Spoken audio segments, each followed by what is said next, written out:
ओम सूर्य देवाय नमः। पौष मास महात्म्य की कथाओं में अब आप सुनिए आगे। सुमंतु मुनि कहते हैं कि हे राजन, अब हम सप्तमी कल्प का वर्णन करते हैं। सप्तमी के दिन सूर्य भगवान ने जन्म लिया, अंडे सहित उत्पन्न हुए और अंडे में ही रहे। दक्ष ने अपनी अति रूपवती कन्या का विवाह इनके साथ किया, जिससे यमुना और यम उत्पन्न हुए। बहुत काल तक अंडे में रहने से इनका नाम मार्तंड्य पड़ा।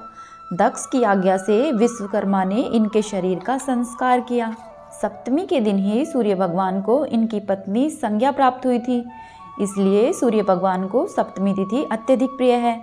उपवास करके अथवा रात्रि के समय भोजन करे और अनेक प्रकार के भक्ष्य भोज्य और उत्तम उत्तम सिद्ध किए हुए शाक ब्राह्मणों को देवे और जन्म भर इस व्रत को करे, वह अनेक प्रकार के सुख भोग कर और सर्वत्र जय पाता है और अंत में उत्तम विमान पर चढ़कर सूर्यलोक में जाता है। कई मनवंतर पर्यंत यहाँ निवास कर पृथ्वी पर चक्रवर्ती राजा होकर और बहुत काल तक निष्कंटक राज्य करता है। राजा कुरु ने यह सप्तमी का व्रत बहुत काल तक किया था और केवल शाक का ही भोजन ग्रहण किया था। तब कुरुक्षेत्र नाम पुण्य क्षेत्र पाया। सप्तमी, नवमी, षष्ठी, तृतीया और पंचमी ये तिथियां बहुत ही उत्तम होती है और स्त्री पुरुषों को मनवांछित फल देती है। माघ मास में सप्तमी, अश्विन मास में नवमी, भाद्रपद में षष्ठी, वैशाख में तृतीया और भाद्रपद में ही पंचमी ये तिथियां इन महीनों में विशेष है। कार्तिक शुक्ल सप्तमी से इस व्रत को ग्रहण करना चाहिए। उत्तम शाक को सिद्ध कर ब्राह्मण को देवे और आप भी रात्रि के समय शाक ही भोजन करें। इस प्रकार 4 मास तक व्रत करके प्रथम पारण करना चाहिए। पंचगव्य से सूर्य भगवान को स्नान करावे और स्वयं भी पंचगव्य का प्राशन करे। पीछे केसर का चंदन, अगस्त्य के पुष्प, अपराजिता नामक धूप और पायस का नैवेद्य सूर्य भगवान को समर्पित करे। साथ ही ब्राह्मणों को भी पायस यानी कि खीर का भोजन करावे। दूसरे पारण में कुशा के जल से स्नान करावे और स्वयं गोबर प्राशन करे और श्वेत चंदन, सुगंध पुष्प, अगरू का धूप और गुड़ के अपूप का नैवेद्य अर्पण करे और वर्ष समाप्त होने पर तीसरा पारण वर्ष के अंत में करे। शरशप का उपटन लगाकर स्नान करावे और आप भी उसका प्राशन करें। फिर रक्त चंदन, करवीर के पुष्प, गूगल की धूप और अनेक प्रकार के भक्ष्य भोज्य पदार्थ भात नैवेद्य चढ़ावे और यहीं ब्राह्मणों को भी भोजन में दे। सूर्य नारायण के आगे ब्राह्मण से पुराण श्रवण करे और आप भी पुराण पढ़े और अंत में ब्राह्मणों को भोजन कराकर पौराणिक को वस्त्र, आभूषण, दक्षिणा आदि देकर प्रसन्न करें। पौराणिक के प्रसन्न होने से सूर्य नारायण प्रसन्न होते हैं। रक्त चंदन, करवीर के पुष्प, गूगल की धूप, मोदक, पायस का नैवेद्य, घृत, ताम्रपत्र, पुराण कथा और पौराणिक ये सब सूर्य भगवान को अत्यधिक प्रिय है। हे राजन शनातिक, यह सप्तमी का व्रत सूर्य भगवान को अत्यधिक प्रिय है। इस व्रत को करने वाला मनुष्य कभी भी लक्ष्मी से भी युक्त नहीं होता है। अब आप सुनिए सूर्य भगवान के रथ का वर्णन और रथ के साथ रहने वाले देवताओं का कथन व गमन का वर्णन और सूर्योदय व सूर्यास्त का भेद। राजा शनातिक पूछते हैं कि हे सुमंतु मुनि, सूर्य नारायण की रथ यात्रा किस विधि से करनी चाहिए? रथ कैसा बनावे और यह रथ यात्रा किसके प्रवर्त है? आप यह कृपा करके वर्णन करें। यह सुनकर सुमंतु मुनि कहने लगे कि हे राजन, एक समय सुमेरु पर्वत पर रुद्र ने ब्रह्मा जी से पूछा कि हे ब्रह्मा जी, यह लोक को प्रकाश करने वाले सूर्य भगवान रथ में बैठकर किस प्रकार भ्रमण करते हैं? कृपया करके आप इसका वर्णन करें। तब ब्रह्मा जी ने कहा कि महाराज, जिस प्रकार सूर्य नारायण रथ में बैठकर भ्रमण करते हैं उसका हम वर्णन करते हैं, आप प्रेम पूर्वक श्रवण करें। 1 चक्र, 3 नाभि, 5 अर, 1 नेमी और 8 बंदों से युक्त 10,000 योजन लंबे चौड़े प्रकाशवान सोने के रथ में विराजित हो सूर्य भगवान भ्रमण करते हैं। रथ के उपस्थ से ईशादंड 3 गुणा है, अरुण वहां बैठते हैं। पवन के समान वेगवान छंद्रूप 7 घोड़े रथ में लगे हैं। संवत्सर के जितने अव्यय है वही रथ के अंग है। 3 काल चक्र की 3 नाभि है। 5 ऋतु अर और 6ठा ऋतु नेमी है। दक्षिण और उत्तर ये दोनों अयन ही रथ के 2 भाग है। मुहूर्त रथ का अभिशव क्षण, अक्षदंड, निमेष, अनुकर्ष, लव, ईशादंड, रात्रिवरुथ और धर्म उस रथ के ध्वज है। अर्थ और काम धुरी का अग्रभाग है। गायत्री, त्रिष्टुप, जगती, अनुष्टुप, पंक्ति, बृहति और उष्णक ये 7 छंद 7 अश्व है। धुरी पर चक्र घूमता है, वह धुरी ध्रुव में लगी है। ऐसे रथ में बैठकर सूर्य नारायण आकाश में भ्रमण करते हैं। एक चक्र का रथ है और बाईं ओर अश्व लगे हैं।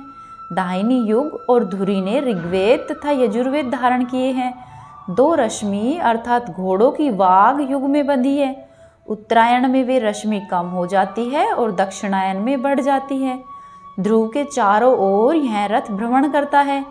180 मंडल उत्तरायण में और इतने ही मंडल दक्षिणायन में इस रथ के होते हैं। देवऋषि, गंधर्व, अप्सरा, सर्प, ग्रामीणी और राक्षस ये सूर्य के रथ के साथ चलते हैं और 2-2 मास के अंतराल पर इनकी बदली होती है। धाता, अर्यमा, पुलस्त्य, पुलह, तुम्बुरु, नारद, शंख, वासुकी, ऋतुस्थला, पुंजिकस्थला, रथकुत्सन, रथोजा, रक्षोहेतु और प्रहेतु ये सब चैत्र और वैशाख में रथ के साथ साथ रहते हैं। वहीं मित्र, वरुण, अत्रि, वशिष्ठ, तक्षक, अनंत, मेनका, सहजन्या, हाहा, हुहु, रथस्वन, रथचित्र, पोरुषे और वद ये ज्येष्ठ और आषाढ़ के माह में रथ के साथ रहते हैं। इंद्र, विवस्वान, अंगिरा, भृगु, एलापर्ण, शंखपाल, प्रमलोचा, दुंदुका, भानु, दर्दुर और सर्प तथा व्याघ्र ये श्रावण व भाद्रपद माह में रथ के साथ रहते हैं। पर्जन्या, पूषा, भरद्वाज, गौतम, चित्रसेन व सुरुचि, विश्ववाची, घृताची, ऐरावत, धनंजय, सेनजीत, सुसेन, आप और वात ये अश्विन व कार्तिक माह में रथ के साथ रहते हैं। अंशुभाग, कश्यप, क्रतु, महापद्म, करकोटक, चित्रांग, उरनायु, उर्वशी, सहजन्या, प्रसेन, सुषेण, नकुल और गज ये मार्गशीर्ष व पौष माह में साथ रहते हैं। पूषा, विष्णु, यमदग्नि, विश्वामित्र, कंबल, अशौतर, धृतराष्ट्र, सूर्यार्चा, तिलोत्तमा, रंभा, ऋत्रजीत, सत्यजीत, ब्रह्म और उपेत ये माघ व फाल्गुन माह में रथ के साथ साथ भ्रमण करते हैं। ब्रह्मा जी कहते हैं कि और भी मंदे नाम राक्षसों के वध के लिए और सूर्य नारायण की रक्षा के लिए जो रथ के साथ भ्रमण करते हैं उनका हम वर्णन करते हैं। ब्रह्मा जी कहते हैं कि हे रुद्र, हमने अपने अवतार अरुण को रथ का सारथी बनाया हुआ है। इंद्र ने माठर, वायु ने नागवाहन, गरुड़ ने तार्ष्य नामक अवतार रथ के साथ दिया है, जिसके नख और चोंच ही शस्त्र हैं और वह रथ के आगे उड़ता चलता है। काल ने दंडायुद्ध, वसुओं ने आयुद्ध और आगरिकों ने ये 2 अग्नि, पिंगल यम ने, दंड वरुण ने, पाशहस्त कुबेर ने, विष्णु और अश्विनी कुमारों ने काल व उपकाल, नर नारायण ने वार्क्ष और प्रधान, विश्व वेदों ने 8 दिशाओं की रक्षा के लिए क्षार, द्वार, धीष्ण, कृष्ण, वैराज्य, शंखपाल, पर्जन्य और ये 8 दिए हैं। 7 मातृकाओं ने 7 मरुत, वेदों ने ओमकार और वष्टकार, शिवजी ने विनायक, सब नागों ने मिलकर शेष और वासुकी और हे रुद्र अपने मोषक नाम अपने गण रथ के साथ रक्षा के लिए दिया है। ऐसा कोई भी देवता नहीं है जो रथ के पीछे ना चले, सब इनका सेवन करते हैं। इन सूर्य नारायण के मंडल को ब्रह्मवेता, ब्रह्मस्वरूप, यज्ञ करने वाले यज्ञ विष्णु, भक्त विष्णु, शैव शिव भक्त रूप और गणेश के भक्त गणपति रूप मानते हैं।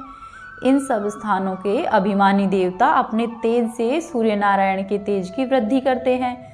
देवता और ऋषि स्तुति पढ़ते हैं, गंधर्व गाते हैं, वहीं अप्सरा रथ के आगे नाचती है, ग्रामीणी रक्षा करते हैं और सर्प रथ को धारते हैं और राक्षस रथ के पीछे पीछे चलते हैं।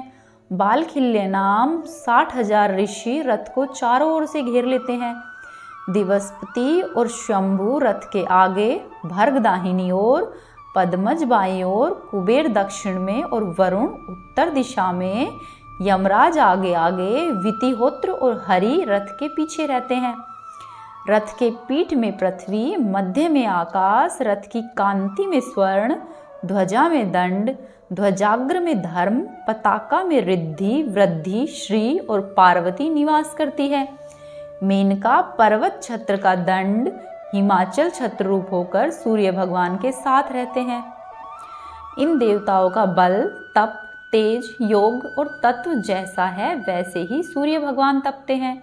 ये ही सब देवता तपते हैं, वर्षते हैं, जीवों के अशुभ कर्म निवृत्त करते हैं और प्रजा को आनंद देते हुए सब भूतों की रक्षा के लिए सूर्य नारायण के साथ घूमते हैं।